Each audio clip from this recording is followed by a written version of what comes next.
Iniciamos con imágenes de las afueras y del interior de la cárcel Las Parras, donde se espera que ya dentro de poco se concluya todo el proceso de traslado de presos de La Victoria o internos de La Victoria hacia esta cárcel que había sido inaugurada de manera provisional, digamos así, durante la administración de Danilo Medina. Luego forma parte de un expediente vinculados a casos de corrupción de la pasada administración.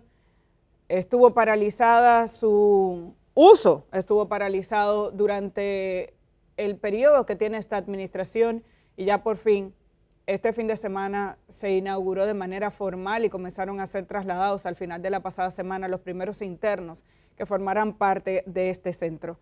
Con estas imágenes damos inicio a este lunes 24 de noviembre del año 2025. Gracias por estar con nosotros esta mañana. Yo soy Amelia Deschamps. En breve se incorporan mis compañeros Edith Febles y Starling Taveras. Es probable que se integre más adelante. Así que vamos a iniciar dándoles a conocer algunos de los temas que vamos a abordar durante la jornada de hoy, porque tenemos un programa bastante diverso, tal y como les habíamos adelantado la pasada semana. Hoy Edith continúa su proceso de darnos a conocer detalles de la investigación sobre el caso Senasa. Tiene nuevos documentos que compartir con todos nosotros, así que esperen eso más adelante en el programa. Además, en el día de mañana se conmemora el Día Internacional de la No Violencia contra la Mujer y vamos a hablar de ese tema en el día de hoy, de las reacciones de la Iglesia a la decisión del Tribunal Constitucional de eliminar una sanción extraña que todavía quedaba en el reglamento de la policía y los militares, que mandaba a prisión a aquellos que se diera a conocer que eran homosexuales. Vamos a ver lo que dice la Iglesia, lo que dicen otros sectores con relación a esta decisión. Visita a los Estados Unidos, congresistas estadounidenses estaban de visita este fin de semana en el Palacio Nacional, también se reunieron con congresistas. Estos y otros temas vamos a compartir en el día de hoy, pero también hoy tenemos una serie de entrevistas que queremos compartir con todos. Hoy tenemos la satisfacción y la alegría de recibir a la ganadora del premio Mujeres que Cambian el Mundo del Banco BHD, que llega a su 10ª edición en este año. Nelis Heredia será nuestra primera invitada en el día de hoy. Ha sido reconocida dentro de un grupo de 10 o 11 mujeres que son las finalistas de este premio, que trae como consecuencia no solamente un premio final y en metálico para la ganadora, sino todo un periodo, todo un año de aprovechamiento y de acompañamiento a las 10 mujeres que son preseleccionadas. Así que vamos a hablar con Nelly Heredia en el día de hoy, a Suana, sobre el desarrollo y las labores que la hicieron ser la mujer reconocida con este premio este año por el Banco BHD, que es una tradición que una vez se seleccione la ganadora de este proyecto, viene aquí al día a compartir sus impresiones con nosotros. En una segunda entrevista, Miguel Lorente Acosta. Él es asesor en comisiones sobre violencia de género de Naciones Unidas, profesor titular de la Universidad de Granada. Viene a compartir varias conferencias en República Dominicana sobre el tema de violencia de género, a propósito de que mañana, 25 de noviembre, es el Día Internacional de la No Violencia contra la Mujer, y más adelante tendremos compañía de asesores de Mapfre, Ricardo González, director de análisis, estudios sectoriales y regulación de Mapfre Economics, y Faustino Pérez, vicepresidente senior de negocios de Mapfre Dominicana, vienen a compartirnos los resultados de un estudio que estuvieron realizando. Así que la jornada está completa, pero no podemos iniciar sin los resultados del béisbol otoño-invernal de la República Dominicana. Veamos cómo estuvieron los resultados de este domingo, porque incluso empezamos el fin de semana con una doble cartelera. Hubo gente que le fue mejor, otros que le fue peor, de los que hablan menos. Pero bueno, hoy los resultados. Las Águilas Ibaeñas, 4 carreras por 1, vencieron a los Leones del Escogido aquí ayer en el Estadio Quisqueya. Los Toros del Este perdieron frente a los Gigantes del Cibao. Una pela, 14 carreras por 6, los Gigantes frente a los Toros.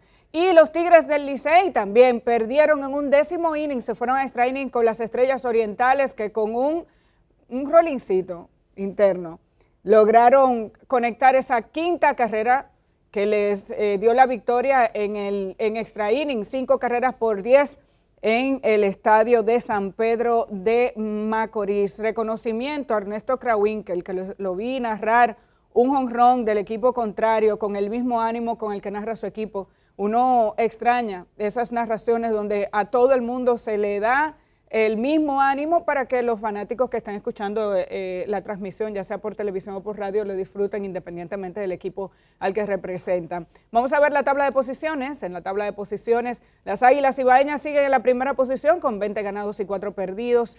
A 7 juegos y medio, los Toros del Este con 13 ganados, 12 perdidos. En la tercera, a 9 juegos, los Gigantes del Cibao con 11 y 13. Las Estrellas Orientales en la cuarta posición con 12 y 16.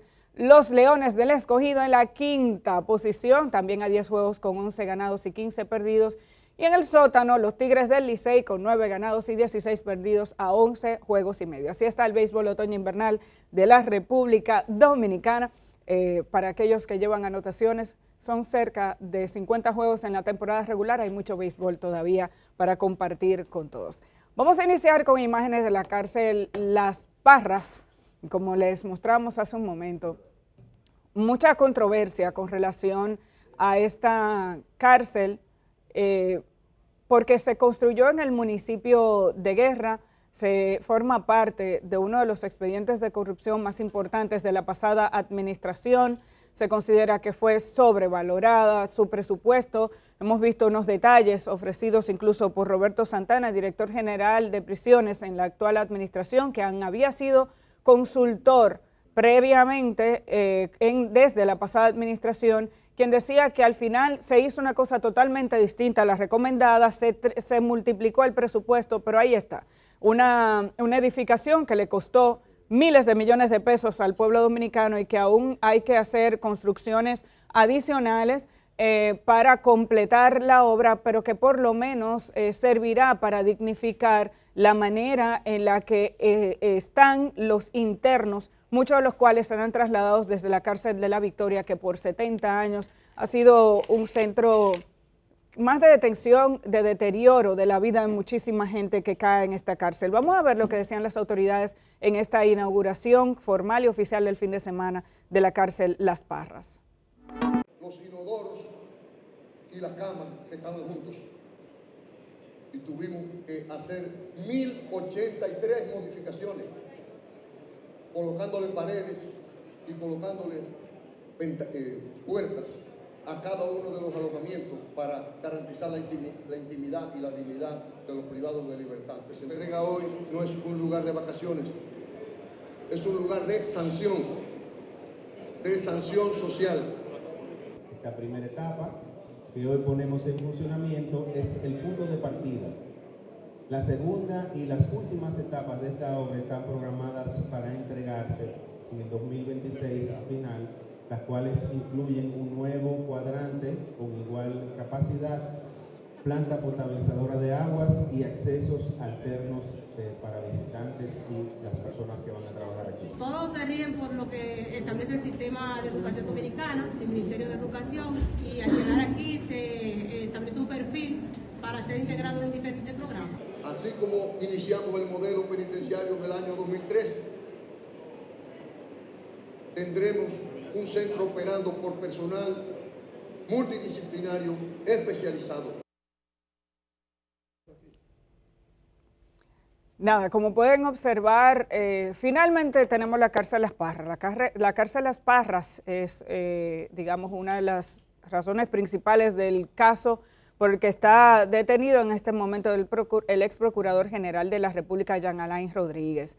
Estamos hablando de una cárcel que forma parte de un proceso importante de corrupción administrativa. Se habla de sobrevaluación de esta obra. Incluso el mismo Roberto Santana, en algunas declaraciones que ha ofrecido recientemente, decía cómo se infló el presupuesto. Originalmente, la propuesta de Roberto Santana como asesor era que se construyeran unas 9 cárceles más pequeñas con capacidad para 1,000 internos cada una, es decir, 9,000 internos en diferentes centros ubicados y distribuidos en zonas más cercanas a las comunidades. Se termina haciendo esta cárcel que tampoco cuenta con todas las condiciones que eran necesarias para rehabilitar y reformar a la gente. Por eso se habla de incluso una adaptación, se hicieron construcciones de espacios para que los vigilantes no estuvieran solamente en la parte administrativa, sino que hubiera vigilancia en los diferentes bloques donde están los internos, porque se determinó que si se armaba un lío, en lo que llegaban del edificio administrativo donde estaba el problema, la cosa se podía salir del control. También se especificó que se van a construir algunos talleres para la capacitación, lo que forma parte del nuevo modelo penitenciario.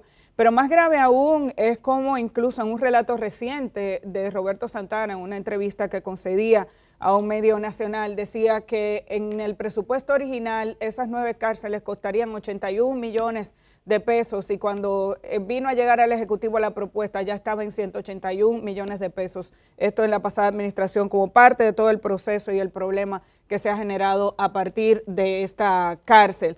La pasada administración, Danilo Medina dice que la concluyó, pero esta administración ya ha tenido que meterle 2.300 millones más, o sea que esta cárcel nos ha salido por una cantidad extraordinaria de dinero y todo indica que tampoco está construida en el mejor de los lugares. Edith, muy buenos días. Muy buenos días, Amelia, buenos días para todos ustedes, ¿qué tal, cómo están? Tengo como decir, me sorprendió y yo que no puedo competir con ningún ruido con el chorrito de voz que tengo, pero saludos a la gente que está en sintonía a esta hora de la mañana.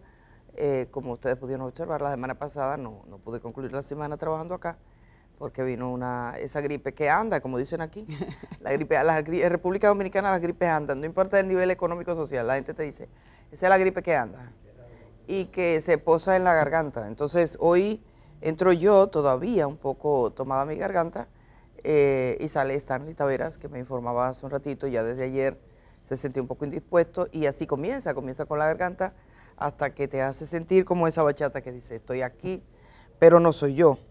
Ya que estás hablando de Las Parras, que ciertamente es una obra bastante conflictiva y que figura en el expediente Medusa, muchos se estarán preguntando, pero de ese lugar hablaron mucho, ¿cómo se resolvió? Yo creo que si alguien edificó de manera adecuada lo que vivió Las Parras desde que inició el proceso de investigación que involucró al ex procurador general de la República, Jean Alain Rodríguez, fue una crónica de Tania Molina, que todavía trabajaba para la prensa escrita en ese momento. Ella documentó el proceso legal de ese proyecto, cómo se pudo resolver el tema legal. Y en ese momento, estamos hablando del año 2024, en el mes de marzo, decía que seguía empantanada en términos económicos. Entonces, la entonces Procuradora General de la República, Miriam Germán Brito, anunció que ya se habían resuelto los problemas con todas las constructoras, es decir, Las Parras tuvo un equipo de contratistas que llegaron a acuerdos amigables con el Ministerio Público y devolvieron dinero al Estado Dominicano, uno de ellos la empresa Max, por ejemplo, que era del hijo del antiguo ministro de la Presidencia, que ese tema le costó la Presidencia. Estamos hablando de un tema que ha dado... Le costó el cargo. Sí, el cargo. Como ministro de la Presidencia. Como ministro de la Presidencia, gracias. Entonces, sí. Entonces hice una mezcla rápida. Entonces, llegaron a acuerdos, mucha gente de eso se declaró que culpable, dieron detalles, los acuerdos económicos en ese momento no estaban documentados, pero esta gente devolvió millones al Estado. Es decir, no estamos hablando de una obra que es un éxito, una maravilla, porque ahora dicen, pero tanto que se habló, no. Aquí están los datos, por ejemplo, las empresas con las que se llegó a acuerdos fueron Constructora Pablo Yarula y Asociados, Consorcio Construcción y Transporte de Prefabricados, Pretensados Estructurales Dominicanos, la constructora Wosan y el consorcio Remit.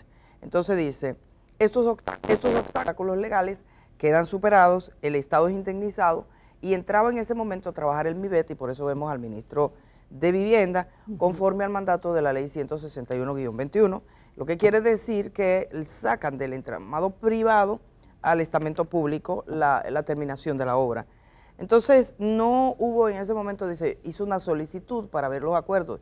Yo creo que nosotros podríamos reiniciar esa solicitud para ver cuánto dinero efectivamente se devolvió al Estado, porque lo que le dijeron que está en proceso y todo eso, un proceso que imaginamos ya ha terminado, y algunas de los representantes de estas empresas pasan a ser testigos a cargo del Ministerio Público en el denominado caso Medusa, que es el caso que se le conoce así a pasito lento en la justicia dominicana, al ex procurador Jean Alain Rodríguez y varios colaboradores. Por ejemplo, Humberto Pesotti Grullón, de la constructora Wosen, dice que de acuerdo con la acusación, declara que el Ministerio Público, que a él le prometieron adjudicarle un lote de cuatro lotes de la Nueva Victoria, pero tenía que entregar para atrás 20% del contrato. Originalmente el contrato se firmó por 692 millones de pesos, más una adenda de 106 millones de pesos. ¿Cuál es el 20% a los 692 más los 106? Pesotti Grullón dijo que pagó 83 millones de pesos en soborno de 138 millones que le exigían, y habría declarado que se le amenazó con fabricarle un expediente si no entregaba el dinero. O sea, fíjense cómo surge la cárcel de Las Parras.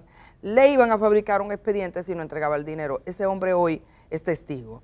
¿Termina pagando cuánto de soborno? Él pagó 83 millones de los 138 que le estaban exigiendo, y le dijeron, te podemos fabricar un expediente. O sea, y según lo que dice Roberto Santana, el complejo completo, cuando se habló de la posibilidad de construir 9 centros, costarían al Estado Dominicano 81 millones.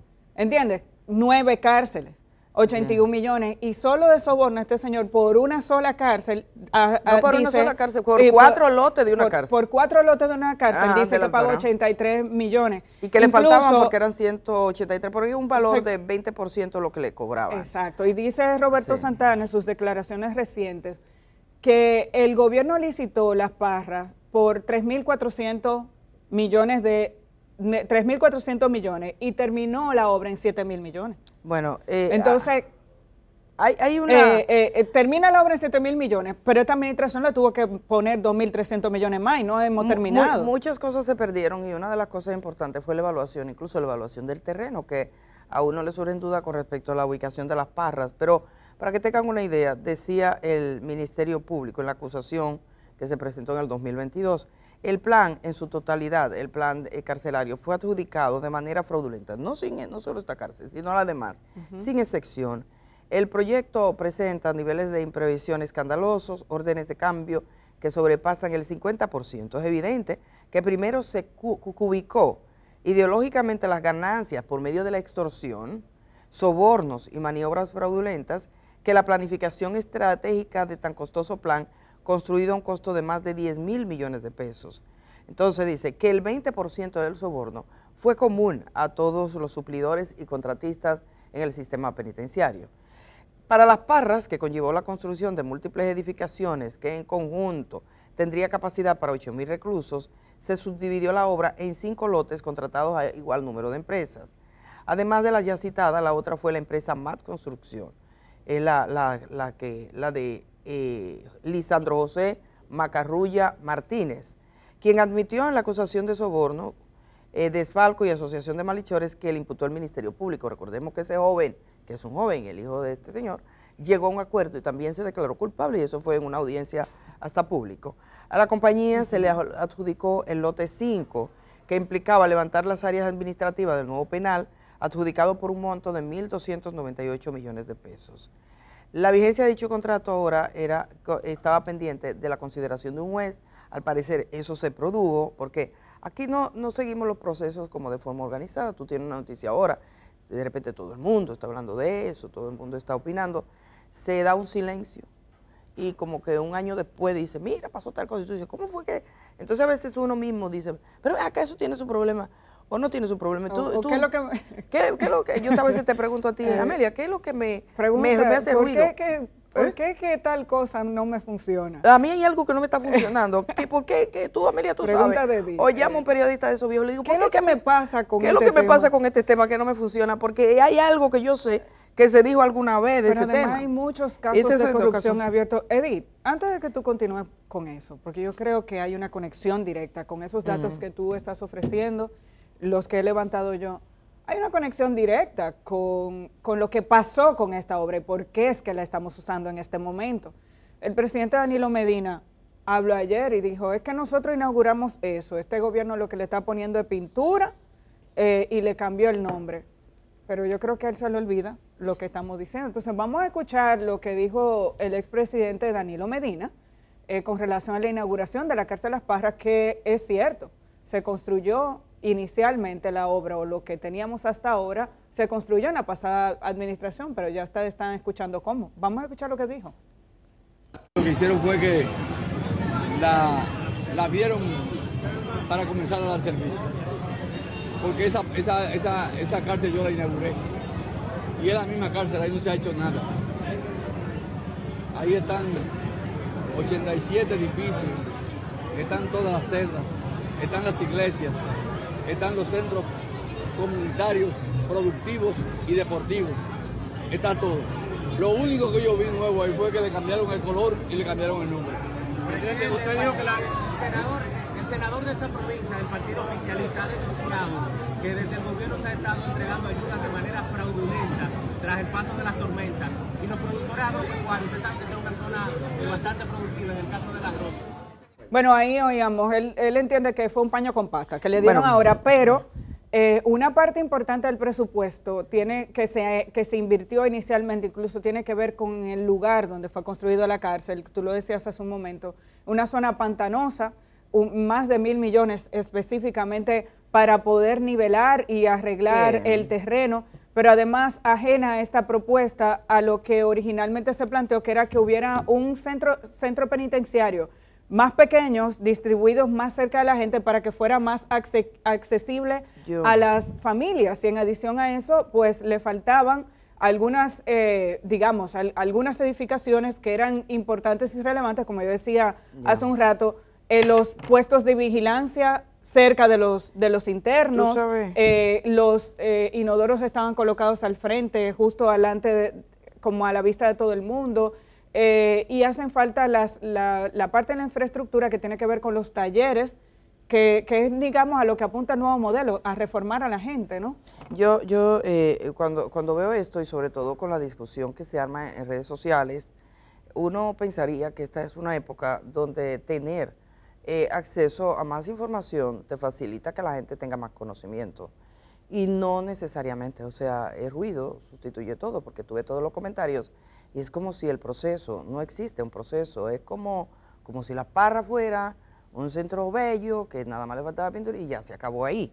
Pero es que La Parra ha sido objeto de una controversia judicial que está clara, pero además tú puedes decir, hay unas imputaciones y las imputaciones siempre implica que haya que comprobarlas, pero aquí tenemos gente que ha devuelto dinero, hay gente que reconoció, gente por escrito, gente en video, que en un proceso judicial que ha sido tan público, ha dicho, miren, yo pagué un soborno, a mí me faltaba tal cosa. Por ejemplo, en el caso de Max Construcción, a partir de 2 años contado a partir de la fecha de la sentencia, se le cancela el registro mercantil, fruto de esta negociación, que fue muy incómoda para ellos.